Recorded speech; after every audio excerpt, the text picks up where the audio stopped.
கல்யாணம் ஃபிக்ஸ் ஆயிடுச்சா? தமிழ் மேட்ரிமோனிக்கு தேங்க்ஸ் சொல்லணும். 26 வருஷத்துக்கு முன்னாடி இதே தமிழ் மேட்ரிமோனி மூலமா தான் இவ அம்மாக்கும் கல்யாணம் பண்ணேன். கல்யாணம்னாலே தமிழ் மேட்ரிமோனி தான். கொள்கை தீர்வு எல்லாம் இல்லையா, கொள்கை கிளாரிட்டி எல்லாம் இல்லையா. ஏன்னா அதிமுக மாதிரி பாஜகவோட ஒரு கருத்து வேறுபாடு வேற யாருக்கும் வந்தது இல்லையா. அக்கா சொன்னாங்க இல்ல, இங்க உட்கார்ந்து இருக்கிறவங்களை பாருங்க, அந்த பக்கம் யார் உட்கார்ந்து இருக்கிறாங்க, ஸ்நேகன் சார் உட்கார்ந்து இருக்கிறாரு.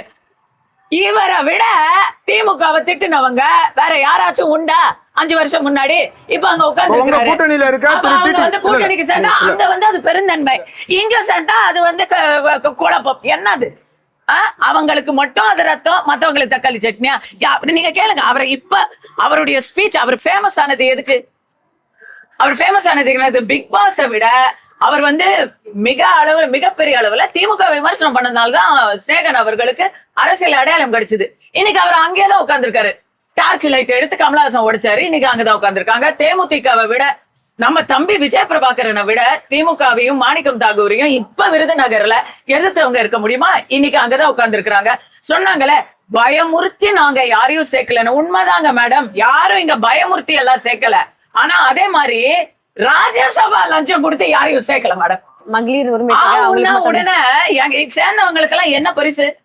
கமல் சாருக்கு ஒரு ராஜ்யசபா சீட்டு, தேமுதிகவுக்கு ஒரு ராஜ்யசபா சீட்டு.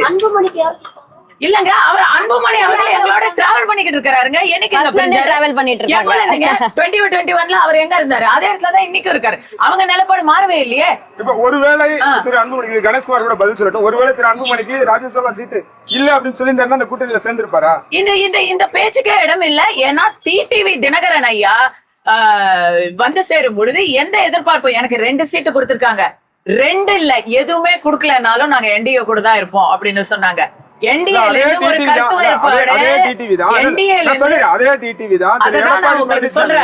பயங்கரமா விமர்சனம் பண்ணாரு.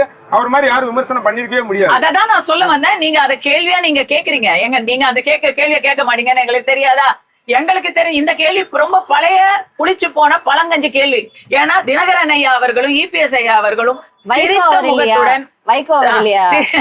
சிரித்த முகத்துடன் இதே கேள்விக்கு நீங்க எல்லாம் இப்படி எல்லாம் எவ்வளவு கேட்டாலும் இனி எங்களுடைய நாங்க வந்து பிரிந்தவங்க, எங்களுடைய வேறுபாடுகளை எல்லாம் கலந்து ஒண்ணு சேர்ந்துட்டோம். இதுக்கு மேல எங்களுக்குள்ள யாரும் குழப்பத்தை உண்டு பண்ண முடியாது அப்படின்னு சிரிச்சபடி சொன்னார். இன்னைக்கு தேமுதிக அங்க போயிருக்காங்க அப்படின்னு சொன்னா அவங்க எதுக்கு கொள்கைக்காக போனாங்களா?